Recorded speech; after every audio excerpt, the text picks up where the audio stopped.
ஓம் முருகா போற்றி, கந்தா போற்றி, கடம்பா போற்றி, கதிர்வேலா போற்றி, அறுபடை வீடு கொண்ட முருகா போற்றி.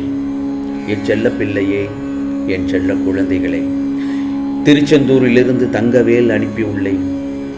அதை தொட்டுவிடு என் செல்லமே. மங்கள செய்தி உன்னை தேடி வரும், தவற விட்டு விடாதே. இதோ நீ மிக மிக எதிர்பார்த்த உன் பாசமும் நேசமும் வைத்த அன்பான உறவு உன்னிடம் வந்து சேரும் நேரம் வந்துவிட்டது. இது நீ தங்கவேலை தொட்ட நேரத்தில் உனக்கான ஒரு செய்தி நான் சொன்னேன் அல்லவா? அதுதான். ஆம் செல்லமே, தங்கமே எவ்வளவு கஷ்டத்திலும் போராட்டத்திலும் இருந்தாய் என்று இந்த முருகப்பெருமானுக்குத்தான் தெரியும். என் செல்ல பிள்ளை எவ்வளவு கஷ்டப்பட்டாய் என்று. கவலைப்படாதே, இனி உனக்கானது நிச்சயமாக நடக்கும். உன்னுடைய பாசமானது எப்படி இருக்கு தெரியுமா? படிக்கட்டில் இருந்து தடிக்கி விழுந்தவர்களை விட பாசத்தால் தடுக்கி விழுந்தவர்கள் தான் அதிகம். உன் மீது பாசம் வைத்தவர்களே அதற்கு சாட்சி. நான் சொல்வது சரிதானே? காலம் முழுவதும் தாயின் அன்பில் வளருவாய். ஆனால் கணவன் மனைவியின் அன்பு நெடுந்தூர பயணம். ஆகவே இதை நீ சற்று கேட்டாயானால் உனக்கான நிச்சயமாக நல்லது நடக்கும் என் செல்லமே. மங்கள செய்தி, அதைத்தான் சொன்னேன். இந்த மங்களகரமான செய்தி உன்னை தேடி வரும் என் செல்லமே. பிரிந்தவர் கூடும் நேரம் வந்துவிட்டது. நிச்சயமாக நடக்கும். அதேபோல்தான் இந்த முருகப்பெருமானை நம்பி கெட்டவர் எவரும் இல்லை. நான் யாரையும் கைவிட்டதும் இல்லை. கவலைகளை மறந்து சந்தோஷமாக இரு. உனக்கென நான் இருக்கிறேன். இழந்ததை நினைத்து வருந்தாதே என் செல்ல பிள்ளையே. எதை நீ இழந்தாலும் இன்னொரு வடிவில் நிச்சயமாக திரும்ப பெறுவாய். கலங்கிய நீரும் குழம்பிய மனமும் ஒரு நாள் தெளிந்தே தீரும். கவலைப்படாதே, இதுவும் கடந்து போகும் என்று நினைத்துக்கொள். உனக்கு எந்த கஷ்டம் வந்தாலும் இந்த முருகப்பெருமானின் நாமத்தை சொல். முருகா முருகா என்று என்னை கூப்பிடு. உடனே உன் துன்பங்களை துடைத்தெறிய ஓடோடி வருவேன். உன் வாழ்க்கையில் உன் அன்புக்கு தகுதியானவர்களை நிச்சயம் அனுப்புவேன். அதுவரை நீ பொறுமையாக இருக்க வேண்டும். உன் அழுகையும் உன் வலிகளையும் நான் நன்கு அறிவேன். உனக்கான எதிர்காலத்தை நான் அழகாக உருவாக்கி தரப்போகிறேன். அன்று நீ யோசிக்காமல் எடுத்த முடிவுதான் இன்று உன்னை நொடிக்கு நொடி யோசிக்க வைத்து கலங்க வைக்கிறது. கலங்காதே. உன் வாழ்வில் நான் எப்போது வந்தேனோ அப்போதே உன் துன்பத்தை நான் ஏற்றுக்கொண்டேன். விரைவில் மகிழ்ச்சியான வாக்கை பரிசளிப்பேன். புறப்படும் போது நீ தூரத்தை பார்க்காதே என் செல்லமே. அதனுடைய இலக்கை பார். திரும்பும்போது இலக்கை பார்க்காதே, சென்று வந்த தூரத்தை மட்டும் பார். யாராவது கோபத்தில் பேசும்போது கவனமாக கேள். ஏனென்றால் அப்போதுதான் உண்மையை சொல்லும் நேரம். நீ எந்த அளவுக்கு வாழ்க்கையில் உயர்ந்த நிலைக்கு அடைய விரும்புகிறாயோ அந்த அளவிற்கு பலரின் அர்த்தமற்ற பேச்சுக்களையும் கடந்தாக வேண்டும் என்று மட்டும் மறந்து விடாதே என் செல்லமே. இனிப்பாயிருந்தால் விழுங்கி விடுவார்கள், கசப்பாயிருந்தால் துப்பி விடுவார்கள். உப்பாயிரு, அப்போதுதான் உன்னை சரியாக பயன்படுத்துவார்கள். எந்த ஜென்மத்தில் எந்த புண்ணியம் செய்தாயோ நான் உனக்கு தந்தையாக வந்துள்ளேன்.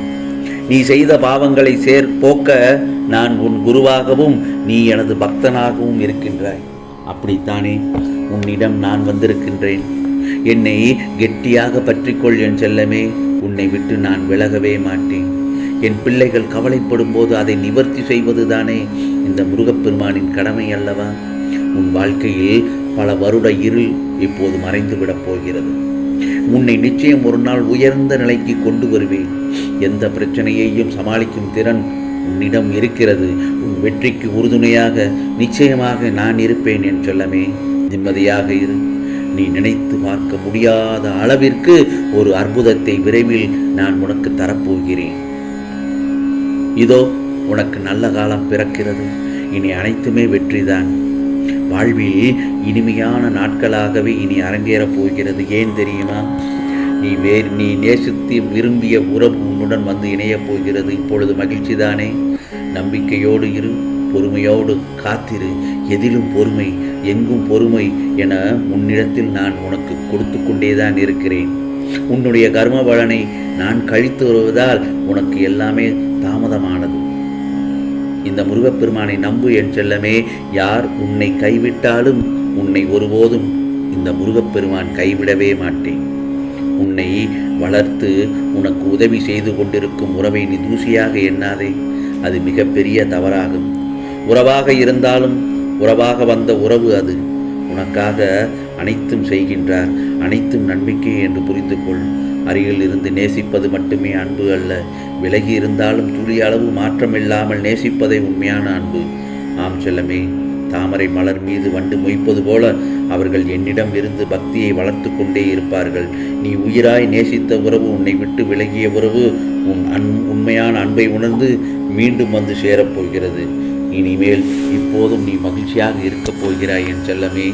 எல்லோரையும் எடுத்தவுடன் நம்பி விடாதே என் செல்லமே. உன் வாழ்க்கையே கேள்விக்குறியாகி விடுகிறது. உன் மனதுக்கு நீ நல்லவனாக வாழ பழகிக்கொள். அதுவே உன்னை பெரியவனாக்கிவிடும். நான் உன்னுடன் எப்போதும் இருப்பதற்காகவும் நீ இருக்கும் திசையை நோக்கி வந்துவிட்டேன். நான் என்றும் உன்னுடனே தான் இருந்து கொண்டிருக்கிறேன். உன் பாரத்தை முழுவதுமாக நான் சுமந்து கொண்டிருக்கிறேன். உனக்கு எப்போது என்ன செய்ய வேண்டும் என்பதையும் எதை செய்ய வேண்டும் என்பதை மட்டும் நான் யோசித்து உனக்கு தவறாமல் செய்து கொண்டு இருக்கிறேன். மேற்கூறிய அனைத்து அறிவுரைகளின்படி என் பிள்ளையாகிய நான் சொன்னதை கேட்டு உன்னை மாற்றிக்கொள்ள பழகிக்கொள். நீ விரும்பிய வாழ்க்கையை உனக்கு தரப்போகிறேன்.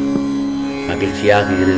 எதை பற்றியும் கவலைப்படாமல் என்னை பின்பற்றியே இரு. நான் சொல்லும் சொற்களை காதில் சேர்த்து அதை மனதில் பதிய வைத்து அதன்படி நடந்தால் உனக்கான வெற்றி நிச்சயம் செல்லவே. நான் முன்னொன்று சொல்லட்டுமா? யாரிடமும் வெறுப்பும் விவாதமும் வேண்டவே வேண்டாம். எத்தனையோ பேர் வாழ்க்கையை தொலைத்துவிட்டு என்னிடம் வந்துள்ளார்கள். நீ கிடைத்த வாழ்க்கையை சந்தோஷமாக வாழ கற்றுக்கொள். எதிர்த்து போராடு. உனது வாழ்க்கையும் நீயும் செழிக்க உன் கூடவே இந்த முருகப்பெருமான் உன் கூடவே தான் இருப்பேன். உன்னை தேடி எதற்கு வந்தேன் தெரியுமா? இப்போது நீ விரும்பிய வாழ்க்கையை உனக்கு அமைத்து தரவும் உன் துயரங்களுக்கு முற்றுப்புள்ளி வைக்கவும் வந்துள்ளேன். ஆகவே உனக்கு நல்ல செய்தி கொண்டு வந்துள்ளேன் என் செல்லமே. சந்தோஷத்துடன் நீ எப்போதும் உன்னோடுதான் நான் இருப்பேன். கவலைப்படாதே. என் வார்த்தைகள் மீது நம்பிக்கை வைத்து செயல்படு. உனது வழியெல்லாம் பஞ்சாக பறந்துவிடும். சில நேரங்களில் என் செல்லப்பிள்ளை எனக்கெல்லாம் இது கிடைக்காது என்று நீ உனக்குள்ளேயே ஏன் புலம்பிக் கொண்டிருக்கிறாய்? நம்பிக்கையோடு செயல்படு என்று சொல்கிறேன்.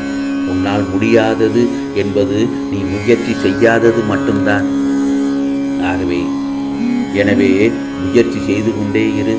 உன்னால் முடியும் வரை அல்ல, உன் லட்சியத்தை அடையும் வரை. ஆம் செல்லமே, திருச்செந்தூரிலிருந்து வேல் அனுப்பி உள்ளேன் அல்லவா? அதை தொட்டுவிட்ட நேரத்தில் உனக்கான மங்கள செய்திகள் எல்லாம் உன்னை தேடி வரும். உனக்கானது எல்லாம் நிச்சயமாக நல்லது நடக்கும். ஏனென்றால் இது திருச்செந்தூர் முருகப்பெருமானின் அருள் வாக்கு, சத்திய வாக்கு. ஓம் சரவண பவ, ஓம் சரவண பவ, ஓம் சரவண பவ.